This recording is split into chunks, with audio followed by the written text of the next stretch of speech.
മുല്ലപ്പെരിയാർ അഞ്ചംഗ ഉപസമിതി അണക്കെട്ടിൽ പരിശോധന നടത്തി. ദേശീയ ഡാം സുരക്ഷാ അതോറിറ്റി ദക്ഷിണ മേഖലാ ഡയറക്ടർ ആർ ഗിരിധരന്റെ നേതൃത്വത്തിലുള്ള സംഘമാണ് 5 മാസങ്ങൾക്ക് ശേഷം അണക്കെട്ടിൽ പരിശോധന നടത്തിയത്. കഴിഞ്ഞ വർഷം ഡിസംബർ 15-നാണ് സമിതി അവസാനമായി അണക്കെട്ടിൽ എത്തിയത്.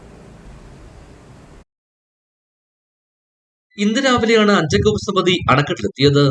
മുല്ലപ്പെരിയാർ അണക്കെട്ടിലെ പ്രധാന അണക്കെട്ട്, ബേബി ഡാം, എർത്ത് ഡാം എന്നിവിടങ്ങളിൽ സമിതി പരിശോധന നടത്തി. അണക്കെട്ടിലെ നീരൊഴുക്ക്, സീപ്പേജ് വെള്ളത്തിന്റെ അളവ്, ഷട്ടറുകളുടെ പ്രവർത്തനം, ഭൂജലമാപിനി, ഗാലറി എന്നിവിടങ്ങളാണ് സംഘം പരിശോധന നടത്തിയത്. ഉച്ചയ്ക്ക് ശേഷം കുളിയിൽ പ്രവർത്തിക്കുന്ന മുല്ലപ്പെരിയാർ ഓഫീസിൽ യോഗവും ചേർന്നു. മുല്ലപ്പെരിയാർ അണക്കെട്ടിലെ 13 ഷട്ടറുകളിലെ 3 ഷട്ടറുകൾ സംഘം ഉയർത്തി പരിശോധിച്ചു. നിലവിൽ 110.5 അടിയാണ് മുല്ലപ്പെരിയാറിലെ ജലനിരപ്പ്. മിനിറ്റിൽ 10.76 ലിറ്ററാണ് സീപ്പേജ് വെള്ളത്തിന്റെ ഇന്നത്തെ അളവ്. ഇടുക്കി വിഷൻ, വെളിയം.